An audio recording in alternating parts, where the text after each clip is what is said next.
Hey guys, Supremewolf Gaming here. Welcome back to more Senran Kagura Estival versus here. Doing Shinobi Girls at Heart. Obviously it's their stories. We finished Homer's last episode, or last two episodes, and now we're gonna go on to Yumi. And of course I'm gonna explain her history, her background story, and why she's here, and etc. Alright, so because it's not that long, but let's just get started because it's pretty complicated. And we're gonna skip this obviously. And my neck's kinda killing me. But anyways, let's begin. Yumi, Yomi, because I get people confused because it's not the same thing. Yomi was raised up and kind of born in a neighborhood where it's all destroyed. Basically, it was just rubble. Basically, saying she was a hobo. She was poor. Oh, yeah, Sakura-san. She was poor. Fuck, give me up. She was poor. So my goddamn, my glasses are pretty broken, so I have to keep constantly fixing them. So yeah, she was poor, and her parents were obviously poor, they couldn't work, and that sort of stuff. Now, here's the thing, though. While she was growing up, she'd always collect little bags of bean sprouts, and always just collect any bags at all, to kind of just help with a little job to collect food. But usually bean sprouts were like in the past days when she was growing up, they'd practically seen grow everywhere. So she'd practically seen always eat them, and she'd always love them. So that's why she's kind of obsessed with bean sprouts, but thing is, there was a bunch of bags of bean sprouts because why not? Anyways, but then there was Murakumo, which if you guys remember, it's the one who hates her face, but she hides her face in shame because of her parents and disappearing assholes and stuff. And she's the one who uses the hatchet and the spear, and she has wolves as her guardians, which is amazing because I love wolves. But anyways, come up here. Anyways, but they were both growing up there, so. Yomi and Murakumo were both childhood friends. Yay! Where's the other one at? Where's he? There you are, bitch! I missed completely. Be quiet. Anyways, they're both childhood friends. I don't give a damn. Hold on. Oh, my neck. The oldest one out of her 9 siblings. Mexican man. No, I'm joking. But what does it say again? Alright, so Murakumo and Yomi are childhood friends, etc. And Murakumo hid her face under a bag had a bag with 2 holes so she can see, obviously. Because I think it was for some shame because her parents failed something and had to leave, or because they died. I can't remember. I'm pretty sure it had something about to do with that. I think they died actually in the mission or something like that. But Yumi, being her childhood friend and also a kind person, she did the same thing and got a bunch of bean sprout bags and put it over her face and saying, "Yay, see, we're both the same, yay." It's pretty freaking adorable, actually. It was pretty funny as well, but, anyways, while she was growing up, though, this is about Yomi, not Yosakura, but, this is about Yosakura, but, this is Yosakura, god damn it, but, while Yomi was growing up, and Murakumo obviously was too, eventually, Murakumo was adopted by, the grandfather, Kugara, I can't remember his name. Can't remember his name. Kurasame, there we go, Kurasame. I'm pretty sure it's Kurasame, it's something else, and remind me, because my memory kind of failed me right now. Kurasame, I'm pretty sure it's Kurasame. But, Kurogage, yeah, I'm pretty sure it's Kurogage. Kurogare. Alright, it's one of those two, but... Anyways, Murakumo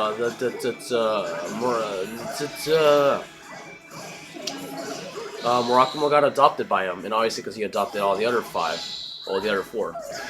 But truly, he was Yumi, the one with white hair, well not white, blue hair. He was truly Yumi's grandfather, whatever you want to call him. He was truly, and obviously Hanzo and him were enemies because of some stuff that happened about justice, even though they're both light shinobi, good shinobi. Anyways. Point is that, she was adopted, and so Yomi was left alone. Oh, God damn it, that fucking sword's huge, I swear. Anyways, Yomi was left alone.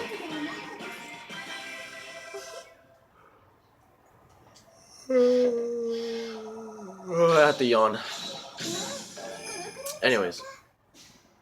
Yeah, so, Yomi was left alone. And the thing is, I fucking saved it. I'm emphasizing being left alone because, how do I say this, her parents died. I was choking. Whatever. Her parents died. They died giving everything for her, basically. They gave everything they possibly could to her, including their life, and obviously it took their life. I mean, there's no point in saying that, but yeah. So Yomi was alone. So whenever she was alone, she'd always walk the streets, always looking for food, and she'd always like the TV broadcasting in like the streets, those things, etc. She'd see them, and she actually noticed that there was this girl on it. That girl was Ikaruga, you know, the class representative of Hanzo Academy. Ikaruga, whatever you want to call her. That was her, and she'd always kind of get angry at her because she was rich. Here's the thing, though: she didn't know she was adopted. She didn't know that Ikaruga's parents left her as an orphan, and she didn't know that she was adopted by the richest man in the world, even though she really hated it. She didn't want to be rich; she just wanted to be poor, left alone, etc. Point is, she didn't know this, but she was always mad at her because of it, and she always wanted to just do something about it. Because she'd always look up on a hill and she'd see the mansion where she was living in, looking down at her at the streets where she lived, and she'd always hate it because it's like if it's mocking her, you know, mockery, you know, gets people angry. Anyway, so she always wanted to do something. So she noticed it was Ikaruga, etc.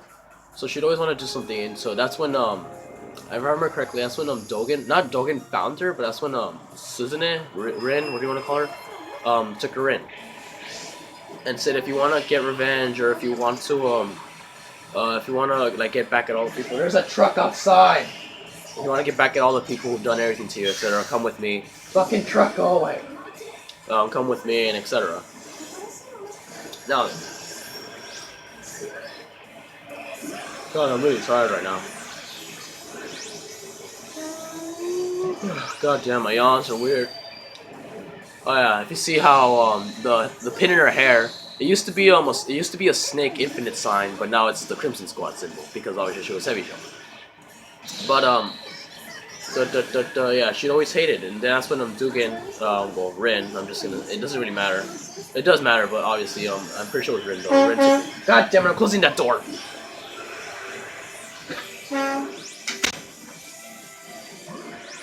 All right, I'm back. Fuck that truck outside. Anyways, that's when Rin took her in, and obviously raised her. She was raised poor, so she took everything as a value, as high risk of value and everything else, so as training, etc., etc. Point is, now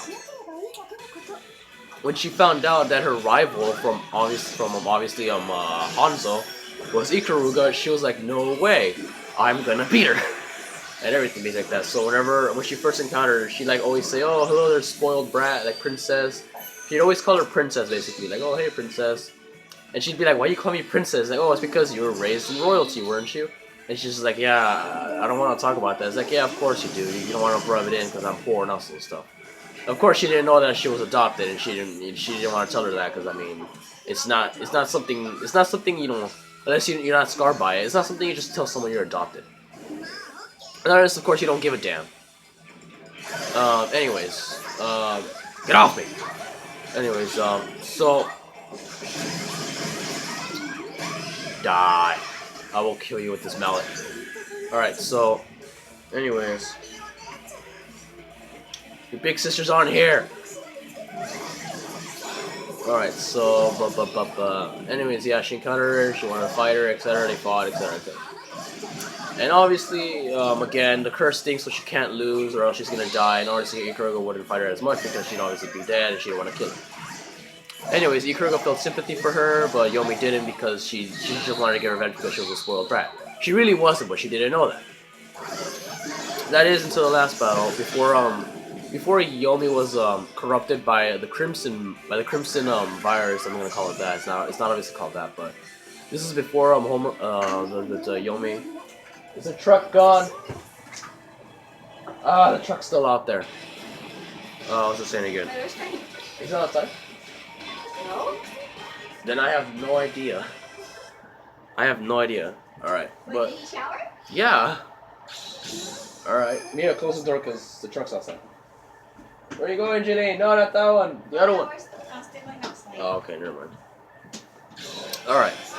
But before she was corrupted by the Orochi's, I'm just gonna say Orochi's crimson blood. I mean, I'm just gonna say that. I mean, it sounds awesome. But before she was corrupted by Orochi, Ikaruga told her, like, you wanna know something? Like, I don't know why you understand you're so mad. I'm adopted, etc. And then Yomi started to cry, and she how do I say this, came up to her. She felt sympathy for her. It was the first time she ever felt sympathy for someone else other than her, who grew up in a better environment than she did. Because I mean, like, her parents loved her so much that, well, Yomi's parents loved her so much that they gave everything, including their life for her. Ikuruga, her parents didn't give a shit about her. They're just like, oh, it's a girl, let's just leave her here, I don't give a damn. And so it's just like, oh my god, your parents are the worst. And it's like, yeah, and she's like, yeah, that's why. I mean, at least you had parents who cared so much about you. They gave your life for you. I wish someone, like, Ikuruga was basically saying, I wish that someone, like, Ikuruga was basically saying that she'd wish that her parents would give their lives for her. But they wouldn't because they don't give a damn. And so that's why Yomi started to cry, and she's like, oh my god, and obviously she takes not everything for granted, I mean, obviously, but she takes, Yomi takes everything, like, she appreciates it. And obviously she started to appreciate that even more. So that's why she grew sympathy for her. Go up to the mountains. Yay! You just lost. Anyways, so yeah, that's the background history. And then there's I was about to say heavy show. Counter. I forgot how to counter. All right. Then there's Gizen. There we go, Gizen.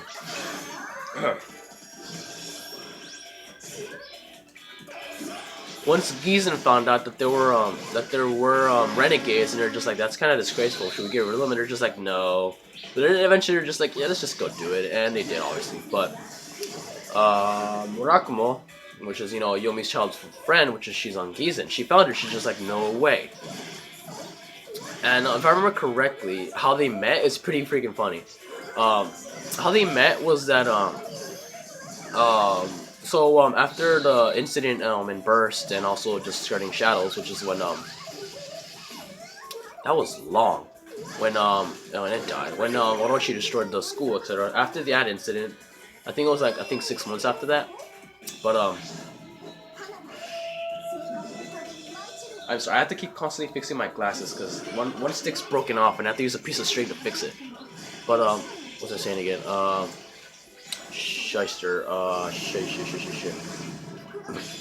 Oh, right. So, you know, Yomi and Ikuruga became good friends, and they both participated in activities to help others. So Ikuruga and Yomi agreed to participate in a play of good and evil to, like, kind of show kids, entertain them. You know, the thing is that they bargained to make it free, and obviously they made it free so that, you know, free kids can go and see, because I mean it's a struggle. It's for poor people to survive per day, and so they decided to make it free so that anyone who's poor has time to waste, which obviously you're gonna have to go and enjoy themselves per day, because I mean every day is really long and hard when you're poor. So they made it free, and so every, you know, kid and girl, and possibly some adults as well, went to go watch the show, and hooray! I'm telling stories here. What's the saying again? I forgot. Right, so Ikuruga was the good one. She had a mask, because that mask looked amazing, but Ikuruga was in the play, she was the good one, the good guy, the good girl, whatever you want to call it. Hi Mia, I see you passing by, huh? Ah! That hammer! Get off me! Ah! Okay. So yeah, she was the good one, right? And Yomi was the bad one, was like the villain. Of course she didn't really care, because I mean she already was, and ah shit! That's right, you're not gonna strip me anymore. And of course she didn't really mind.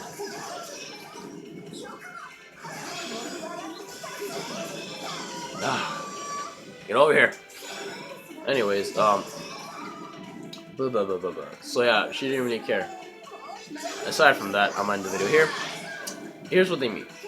See, Ikuruga finished doing her part, and she went backstage, and like, okay, stay tuned for part 2, and that's when Yomi showed up, right? That's when she's gonna show up, and she's obviously nervous and stuff, etc. Boom. And she's like, good luck, and of course they're being friends, because I mean they are. And here's the thing, though. I'll continue this next episode, but Yomi goes out to stage to stop passing by there. Yomi goes out to stage to participate in her part of the play, and then that's when some guy in a business suit showed up with a bodyguard wearing a mask of an ogre over her face.